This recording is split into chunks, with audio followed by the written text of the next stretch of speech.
बिस्मिल्लाहिर्रहमानिर्रहीम। अल्हम्दुलिल्लाह नहमदुहु व नस्तईनुहु व नस्तगफिरुहु व नु'मिनु बिही व नतवक्कलु अलैहि व नऊज़ु बिल्लाहि मिन शुरूरि अनफुसिना व मिन सय्यिआति अमालिना। मन यहदिहिल्लाहु फला मुज़िल्ल लहु व मन युज़लिलहु फला हादिय लहु। व अशहदु अन ला इलाहा इल्लल्लाहु वहदहु ला शरीका लहु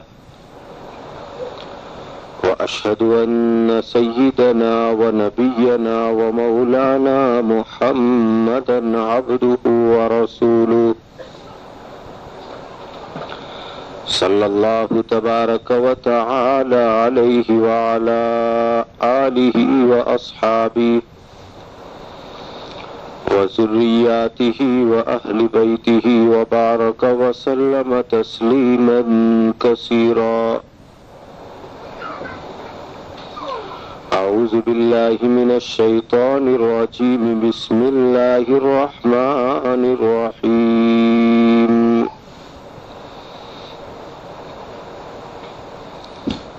या अय्युहन नबिय्यु कुल लिअज़वाजिका व बनातिका व निसाइल मुअमिनीन युदनीना अलैहिन्ना मिन जलाबिबिहिन। मोहतरमा माँ और बहनों, अल्लाह सुब्हानहू व तआला ने ये जो दुनिया बनाई है, इस दुनिया के अंदर एक साइड के अंदर मर्द है, दूसरी साइड के अंदर औरत है। ऐसा समझो कि ये दुनिया की जो गाड़ी चलती है, ये मर्द और औरत नाम के दो पाटे के ऊपर चलती है। मर्द अकेले अकेले इस दुनिया को चला नहीं सकते, निभा नहीं सकते, और औरत अकेले अकेली इस दुनिया को चला नहीं सकती। अल्लाह ने दुनिया को ऐसा बनाया है कि मर्द और औरत दोनों की जिम्मेदारी के साथ ये दुनिया चलती है। अब मेरी मोहतरमा माँ बहनों, कुछ अजीब बात यह है कि एक इस्लामी समाज जो होता है, जिसको हम मुआशरा कहते हैं, जिसको हम अंग्रेजी में सोसाइटी कहते हैं, तो हमारी सोसाइटी, हमारा समाज, हमारा घर अगर बनता है तो हमारी माँ बहनों के सुधरने के जरिए से बनता है। हमारी माँ बहनें अगर नेक हो, सालेह हो, अल्लाह वाली हो, तो इंशाअल्लाह हमारा घर नेक बनेगा, औलाद नेक बनेगी, और औलाद अगर नेक बनेगी तो इंशाअल्लाह पूरा घर नेक बन जाएगा, और जब घर नेक बनता जाएगा तो इंशाअल्लाह पूरा मोहल्ला और स्ट्रीट नेक बनती जाएगी, और जब स्ट्रीट नेक बनती जाएगी तो पूरा शहर, पूरी सिटी नेक बनती जाएगी, और जब पूरी सिटियां नेक बन जाएगी तो फिर पूरा इस्लामी समाज और इस्लामी सोसाइटी नेक बन जाएगी। इसलिए मेरी मोहतरमा माँ बहनों, आपकी जिंदगी के अंदर दीनदारी का होना बहुत जरूरी, अल्लाह की शरीयत के ऊपर अमल का होना बहुत जरूरी। अगर आप नेक और दीनदार बनोगी तो इंशाअल्लाह आपके खोड़े के अंदर पैदा होने वाली औलाद भी नेक और दीनदार बनेगी। और अगर हमारी माँ बहनों के अंदर दीनदारी नहीं है तो आपके खोड़े के अंदर पैदा होने वाली औलाद दीनदार नहीं बन सकती। इसलिए अल्लाह के वास्ते अपनी जिंदगियों को नेक बनाओ, दीनदार बनाओ, अपनी जिंदगी को सुधारने की मेहनत करो, अपनी जिंदगी को ठीक करने की मेहनत करो। अगर तुम्हारी जिंदगियां नेक बन गई, ठीक हो गई, तो इंशाअल्लाह पूरा माहौल नेक बन जाएगा, ठीक हो जाएगा। आपको सिर्फ मैं एक या दो किस्से सुनाता हूं जिससे आपकी समझ के अंदर आ जाएगा कि औरत अगर नेक होती है तो औलाद कैसे नेक बनती है, और अगर औरत कैसे बिगड़ती है तो उसकी औलाद कैसे बद अखलाक बनती है, आउटलाइन के ऊपर जाती है। हजरत हकीमुल इस्लाम कारी मोहम्मद तैयब साहब रहमतुल्लाह अलैह ने एक किस्सा लिखा है, बड़ा अजीब किस्सा है, आप सुनिए एक एक लफ्ज उसका। हजरत लिखते हैं कि हमारे भारत के बाजू में पाकिस्तान है, पाकिस्तान के बाजू में अफगानिस्तान है, अफगानिस्तान एक बड़ी कंट्री है। तो अफगानिस्तान कंट्री के अंदर किसी जमाने में, आज से 70-80 वर्ष पहले, एक राजा थे, एक किंग थे, एक बादशाह थे, जिनका नाम था अमीर अब्दुल रहमान खान। बहुत बड़े किंग थे, पूरे अफगानिस्तान कंट्री के बादशाह थे। उनके लिए लिखा है कि उनको ऐसी खबर मिली कि अफगानिस्तान की बॉर्डर के ऊपर बाजू की किसी कंट्री से दुश्मन ने हमला किया है। दुश्मन फाइट करने के लिए आए हैं, लड़ाई करने के लिए आए हैं। अब बादशाह सलामत किंग ने, वो किंग तो बहुत डोसे हो चुके थे अमीर अब्दुल रहमान, तो उन्होंने अपना एक नौजवान यंग एक लड़का था, उस यंग लड़के को आर्मी लेकर के भेजा, लश्कर लेकर के भेजा कि जाओ बेटा बॉर्डर के ऊपर जाओ, दुश्मन लड़ने के लिए आए हैं, उनका मुकाबला करो, डिफेंस करो उनका। अपने बेटे को भेजा। अब वो बेटा डिफेंस करने के लिए गया, आर्मी लेकर के मुकाबला करने के लिए गया। कुछ टाइम हुआ, 15-20 दिन निकल गए। उसके बाद एक दिन बादशाह सलामत यानी किंग अमीर अब्दुल रहमान बहुत परेशान थे, बहुत परेशान थे। उनके मुंह के ऊपर बहुत टेंशन था, बहुत घबराहट थी, बहुत परेशान परेशान परेशान फिर रहे थे। घर में आवे बाहर निकले, घर में आवे बाहर निकले, परेशान बेचैन थे। तो देखिए अमीर अब्दुल रहमान की जो वाइफ थी, उस वाइफ ने देखा कि मेरे हस्बैंड आज परेशान है, कुछ टेंशन है उनको, मालूम नहीं क्या टेंशन है।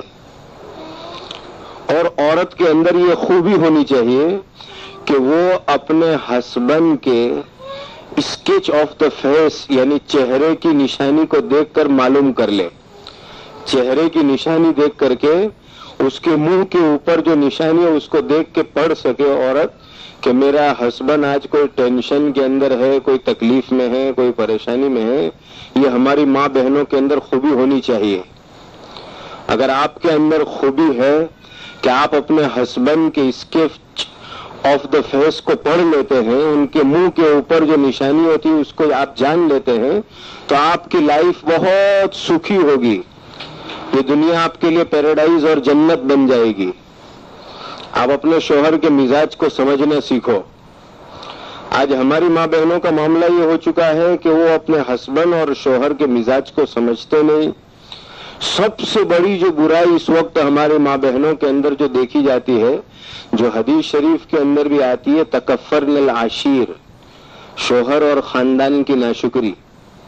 शोहर बेचारा कमा करके मेहनत से ला करके कितना ही खिलाए पिलाए, लेकिन अगर कभी जरा वांका पड़ता है, जो मांगनी की वो मिला नहीं, तो फट से कह देती है कि तारा घर में आवीने बे चिथरा ने ठिकरा वगैरह जुई हूं आज जुदी। ये नाशुक्री है, और ये नाशुक्री की बुनियाद के ऊपर जहन्नम की सजा मिलती है। आप अच्छी तरीके से समझ ले।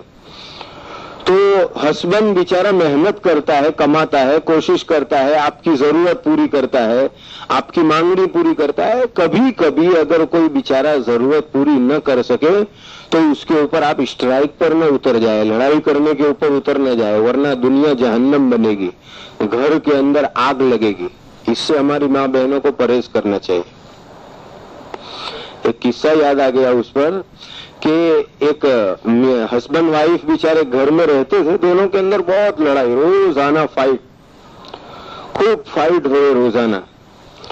तो किसी ने कहा कि एक मौल साहब आए हैं, बहुत अच्छी तावीज देते हैं, आमिल साहब आए हैं तावीज वाले।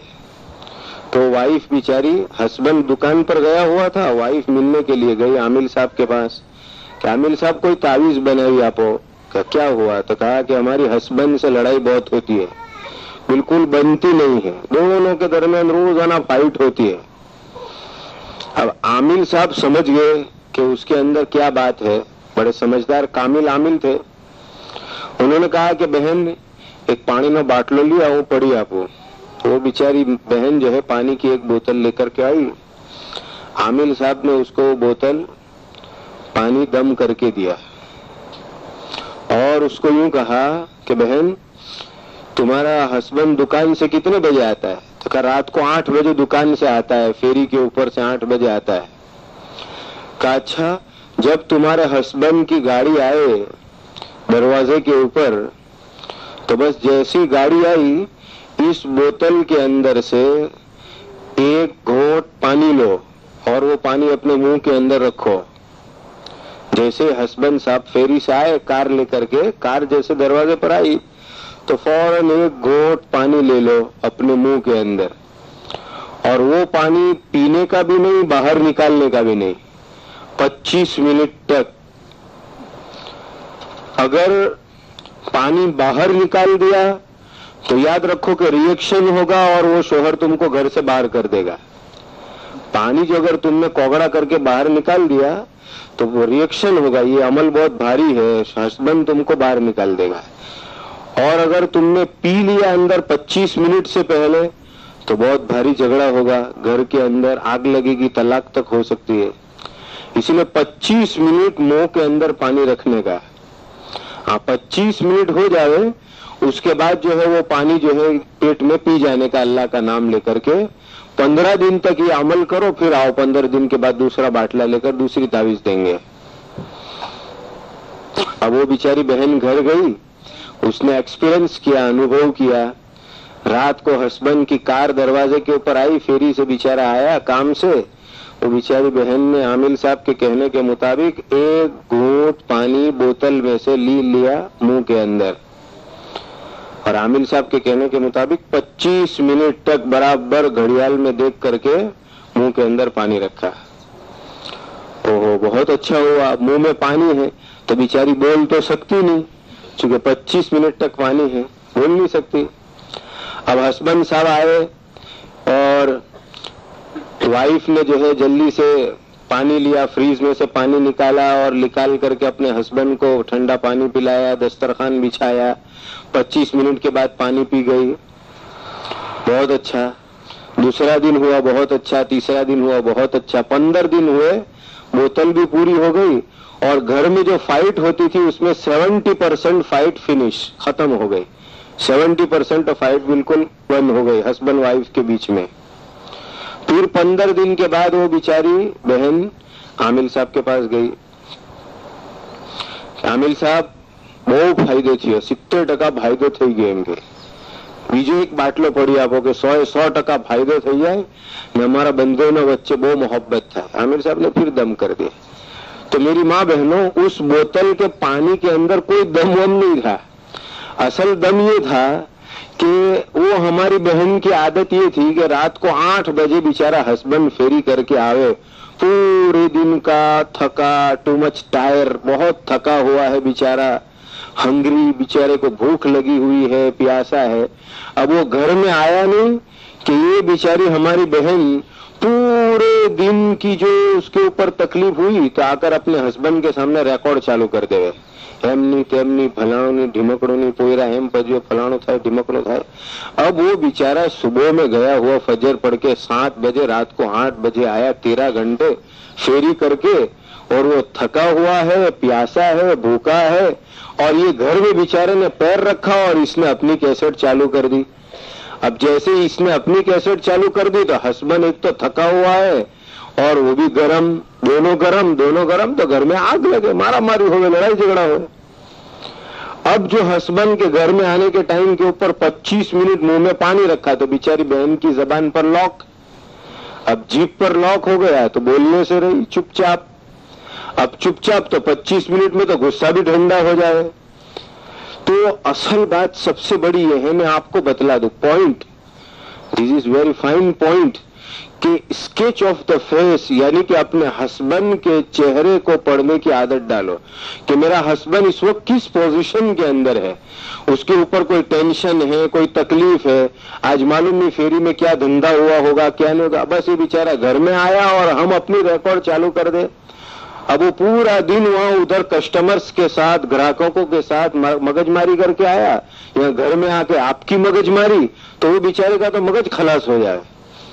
इसलिए अपनी जबान पर कंट्रोल रखो, ये बहुत जरूरी है कि हमारी माँ बहनें अपनी जबान के ऊपर कंट्रोल रखे, अपनी जीभ के ऊपर कंट्रोल रखे, अपनी जीभ से जो मन भावे ऐसी जैसी तैसी बात बके नहीं, अपनी जीभ पर कंट्रोल रखे। अपने हस्बैंड के सामने खास तौर पर कहते हैं ना कि हमारी माँ बहनों को लड़ाई के लिए कुछ नहीं मिलता तो बिल आखिर में एयर और हवा के साथ लड़ती है कि वो कपड़े सुखाने के लिए डाले और हवा चलती है तो कि ऊंधी हवा चल रही, उनके साथ लड़। अपनी जबान पर कंट्रोल करने की बहुत जरूरत है, अपनी जबान पर कंट्रोल करो, अपने शोहर की नाशुक्री मत करो, नाकदरी मत करो।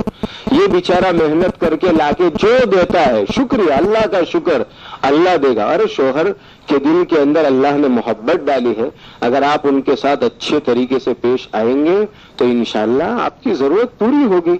ये थोड़ा है कि आप हमेशा अपनी लिस्ट उनके सामने रखते जाए, मांगनी रखते जाए और जो है हमेशा जो है लड़ते रहे, झगड़ते रहे, तो ये तो बहुत गलत तरीका है। खैर, तो मैं आपको अमीर अब्दुर्रहमान खान का किस्सा सुना रहा था, अफगानिस्तान के बादशाह का। तो लिखा है कि अमीर साहब ने अपने बेटे को, जो यंग था, बिल्कुल नौजवान बेटा था, उसको लड़ने के लिए भेज दिया दुश्मनों के साथ। 15-20 दिन गुजरने के बाद वहां से खबर आई कि तुम्हारा बेटा फाइट के अंदर हार गया, दुश्मनों के सामने हार गया और दुश्मन जीत गए, दुश्मन लोग जीत गए, तुम्हारा बेटा हार गया। अब जवान बेटा हार गया और दुश्मन जीत गए। इस टेंशन के अंदर किंग अब्दुर्रहमान बहुत परेशान, घर में आगे जावे बाहर जावे, बाहर निकले आगे निकले, बस परेशान थे। अब उनकी वाइफ घर के अंदर खाना पका रही थी, उसने देखा कि मेरे हस्बैंड कुछ टेंशन के अंदर है, तो उस बिचारी ने घर के अंदर से पूछा कि आप क्या टेंशन में, क्या प्रॉब्लम है आपको, मुझे बताओ तो सही। तो किंग ने कहा कि हमारा जो बेटा है, हमारा जो सन है, वो सन वहां गया हुआ था फाइट करने के लिए दुश्मनों के साथ, लेकिन वो हार गया, दुश्मन जीत गए। तो अब देखिए माँ बहनों, वो जो किंग की वाइफ थी वो अपने हस्बैंड को यूं कह रही है कि मिस्टर हस्बैंड, आपको जो खबर मिली है कि मेरा बेटा हार गया, दुश्मन जीत गए, ये आपकी खबर 100% झूठी है, 100% झूठी खबर है। अब किंग परेशान कि मुझे खबर मिली कि मेरा बेटा हार गया, दुश्मन जीत गए, और ये मेरी वाइफ यूं कह रही है कि नहीं, आपको जो खबर मिली है वो 100% झूठी है और मेरा बेटा हार नहीं सकता, मेरा बेटा जीता है।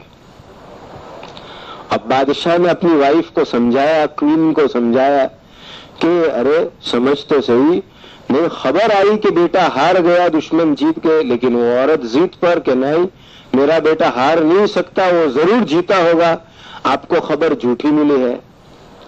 अब किंग ने देखा कि इन औरतों के साथ कौन मगजमारी करे, इनकी तबीयत में तजीद होती है, इसलिए किंग ने कहा मैं तुम्हारे साथ मगजमारी नहीं करता, मुझे खबर मिली कि बेटा हार गया और तू जीत करती है कि नहीं बेटा जीत गया।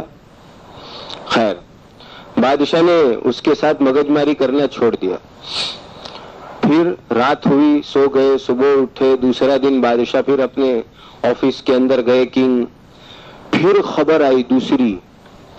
अब दूसरे दिन जब बादशाह किंग अपनी ऑफिस से आते हैं तो बहुत खुश, वेरी हैप्पी उस दिन किंग। अब बेगम ने पूछा, वाइफ ने पूछा कि आप क्यों इतने खुश हैं, इतने हैप्पी क्यों हैं आप? तो कहा बादशाह ने कि आज मुझे एकदम परफेक्ट खबर मिली है, परफेक्ट न्यूज ये मिले हैं कि हमारा बेटा जीत गया है, दुश्मन हार गया है। दुश्मन हार करके भाग गया और हमारा बेटा जीत गया है। आज मुझे परफेक्ट खबर मिली। कल की जो खबर थी वो चौक्कस झूठी खबर थी। उस पर बादशाह बहुत खुश थे, अल्लाह का शुक्र अदा कर रहे थे। उसके बाद किंग ने अपनी वाइफ से यूं पूछा कि मुझे तो आज खबर पड़ी परफेक्ट न्यूज के जरिए कि हमारा बेटा जीत गया और दुश्मन हार गए, लेकिन कल तू क्यों कह रही थी कि मेरा बेटा हार नहीं सकता, मेरा बेटा जीता ही होगा? तू तो घर में रहती है, किचन में रहती है, तेरे पास कहां से खबर आती है? उस जमाने में टेलीफोन तो थे नहीं, तुझे कैसे खबर कि मेरा बेटा हार नहीं सकता, मेरा बेटा 100% जीत गया होगा? तुझे कैसे मालूम? वो मुझे बता।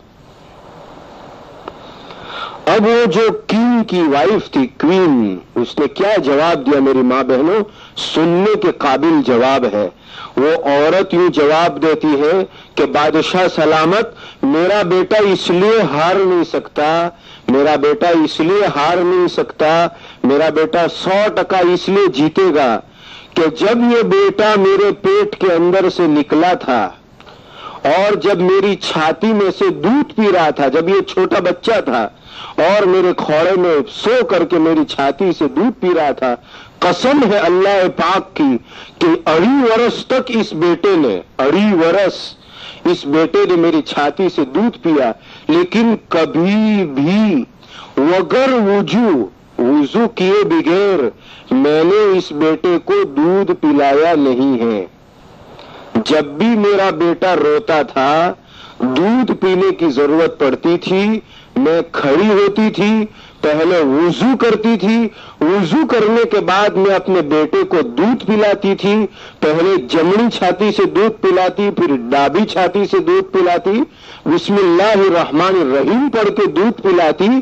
तो वुजू और जमनी छाती से शुरुआत बिस्मिल्लाहिर्रहमानिर्रहीम पढ़ना, इसकी वजह से मुझे 100% उम्मीद थी कि मेरा ये बेटा हार नहीं सकता, मेरा बेटा 100% जीतेगा। सोचो मेरी मां बहनों, सोचने की चीज है कि अगर मां वुजू के साथ पहले जमनी छाती से, जो सुन्नत तरीका है कि खाना खाओ पहले जमने हाथ से, कपड़ा पहनो तो पहले जमनी साइड से, चंपल पहनो तो पहले जमनी साइड से, हर चीज के अंदर जमनी साइड।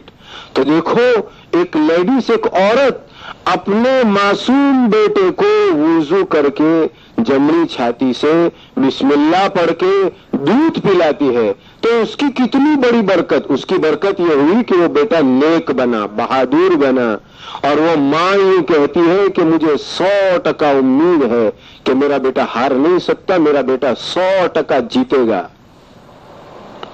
तो अगर मां की जिंदगी नेक हो तो औलाद जरूर नेक बनेगी, जरूर नेक बनेगी, जरूर नेक बनेगी। इसलिए मेरी मोहतरमा मां बहनों, आपकी जिंदगी का नेक होना बहुत जरूरी है, बहुत जरूरी है। एक दूसरा छोटा सा किस्सा सुन लो कि अगर हमारी मां बहनों की जिंदगी जरा आउट हो जाए, जरा सी खराब हो जाए, तो औलाद कितनी खराब बनती है, कितनी शैतान बनती है, वो भी सुन लो।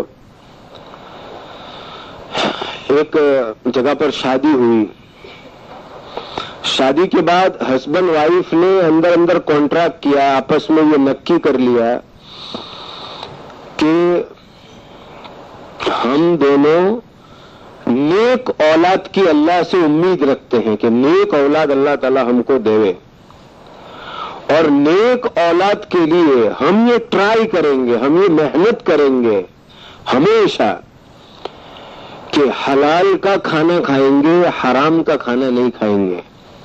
हलाल, पाक, साफ, सफाई वाला खाना खाएंगे, हराम का गंदा मैला खाना नहीं खाएंगे। दोनों ने नक्की कर लिया। अब हुआ ऐसा कि शादी के कुछ महीने के बाद औरत को महीने रहे, हमल रहा, सी इज प्रेग्नेंट हुई औरत। तो उसके हस्बैंड ने यूं कहा कि देख तू अब प्रेग्नेंट है, तो प्रेग्नेंट 9 महीने तक तू रहेगी, तो उस 9 महीने के अंदर जो कोई भी चीज हराम की खाने की नहीं, गंदी खाने की नहीं, नापाक खाने की नहीं, हलाल का खाना खाने का, तो तेरे पेट में से जो बच्चा निकलेगा इंशाल्लाह नेक साले बनेगा, दीनदार बनेगा। कहा अच्छा ठीक है। दोनों ने नक्की कर लिया। अब लड़का पैदा हुआ, बड़ा नेक, बहुत अच्छा। अब लड़का धीरे धीरे धीरे धीरे नौजवान बन गया। नौजवान बन गया वो लड़का। अब ये तो माँ बाप तो दोनों बूढ़े हो चुके, डोसे हो गए, और वो बेटा उनका नौजवान। एक दिन वो लड़का चोरी करने के अंदर पकड़ा गया, और चोरी करने के अंदर जो पकड़ा गया तो उस जमाने के अंदर सजा, इस्लामी सजा यही है कि चोरी करते पकड़े जाए तो हाथ काट डालो चोर के। तो मुसलमान जो जस्टिस थे उन्होंने उस बच्चे का, वो लड़के का हाथ काट डाला। अब बाप को पता चला कि मेरे बेटे ने चोरी की और चोरी के अंदर हाथ काट डाला, तो वो बाप ने तलवार ली, हाथ में तलवार ली, और तलवार लेकर के वो अपने लड़के के पास नहीं गया, बल्कि अपनी वाइफ के पास गया, लड़के की मां के पास गया घर में, और तलवार उछाल करके यूं कहा कि सच सच बोल कि तूने कौन सा गुनाह किया था कि मेरा बेटा आज चोर बना। सच बात बोल, तूने कौन सा गुनाह किया था कि आज मेरा बेटा चोर बना। अपनी वाइफ से वो कहता है। तो वाइफ बेचारी यूं कहती है कि हमने तो नक्की किया था कि हलाल का पाक खाना खाएंगे, हराम का नहीं खाएंगे, फिर हमारा बेटा चोर कैसे बना। उस बिचारी ने बहुत सोचा, बहुत विचार किया, तो उस वाइफ को, बिचारी को ये याद आया कि जब मैं प्रेग्नेंट थी और ये मेरा लड़का मेरे पेट के अंदर था, तो एक दिन मैं वाड़े में गई, वाड़ा होता है ना, बाड़े में गई। अब वाड़े के अंदर बाजू वाले का वाड़ा भी साथ में, आजू बाजू घर है, तो बाजू वाले के वाड़े के अंदर एक बोर्डी का झाड़। अब वो बोर्डी का झाड़ तो बाजू वाले के वाड़े में, लेकिन वो बोर्डी के झाड़ की 2-4 डाढ़की इनके वाड़े में आती थी, इधर भी लटकती थी। तो उसने सोचा कि ये बोर्डी का झाड़ बाजू वाले के वाड़े में है और उसकी 2-4 डाढ़की हमारे वाड़े में लटकती है, और उसके ऊपर बोर लगे हुए थे लाल लाल अच्छे। तो वो बिचारी औरत ने 2-3 बोर तोड़ करके खा लिए थे।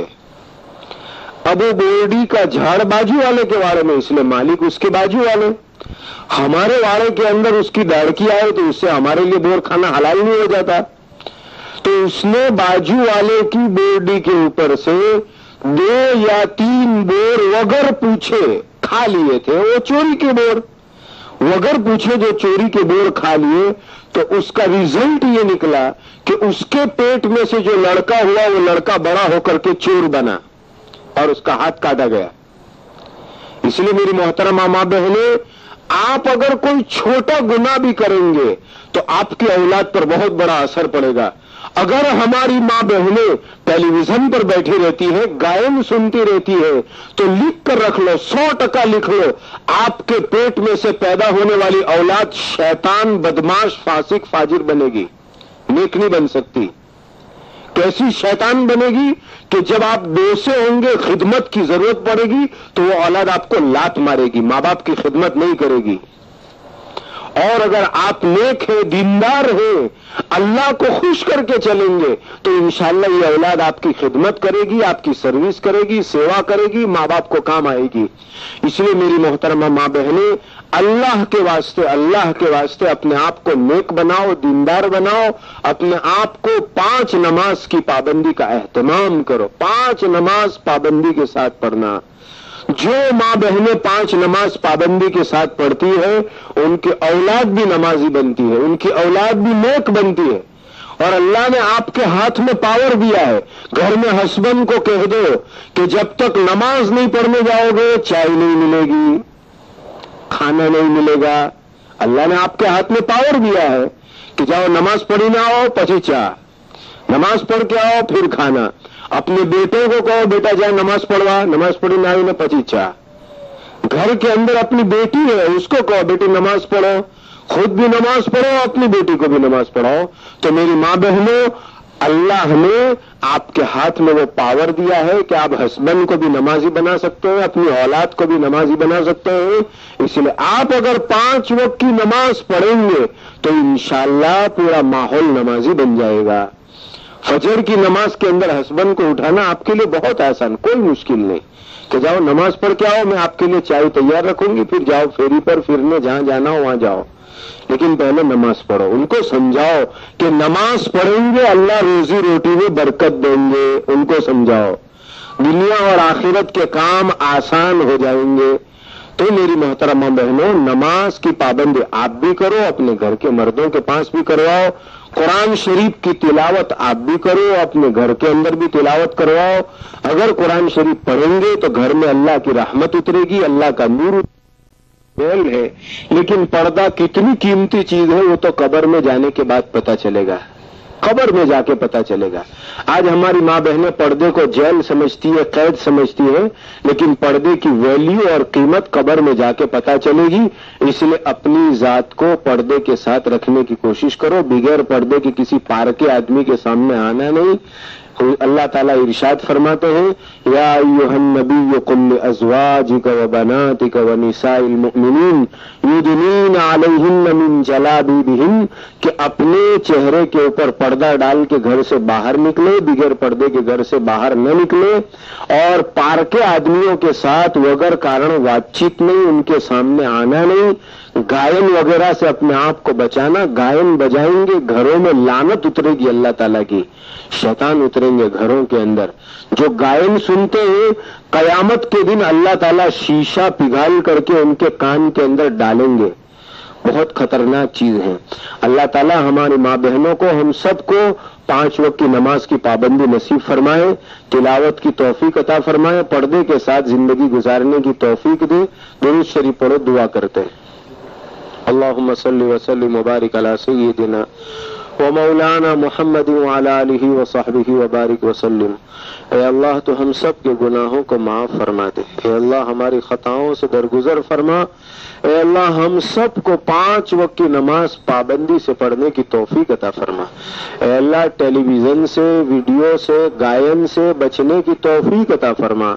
ऐ अल्लाह पर्दे के साथ हमारी माँ बहनों को जिंदगी गुजारने की तौफीक अता फरमा। ऐ अल्लाह घरों के अंदर अपनी औलाद की तालीम और तरबियत की तौफीक नसीब फरमा। ऐ अल्लाह हम सबको ईमान पर मौत अता फरमा, हज मबरूर मकबूल जिंदगी में बार बार नसीब फरमा। जो बे औलाद है उनको औलाद सालेह नसीब फरमा, जिनकी औलाद है अल्लाह उनको माँ बाप की आंखों की ठंडक बना। ऐ अल्लाह तो हमसे खुश हो जा, हजरत नबी पाक सल्लल्लाहु अलैहि वसल्लम के तरीकों पर चलने की तौफीक अता फरमा। हमको बरकत वाली वसी हलाल रोजी अता फरमा। हमारे घरों के अंदर जोड़ और मोहब्बत का माहौल पैदा फरमा। तोड़ से, लड़ाई झगड़ों से, फितनों से घरों की हिफाजत फरमा।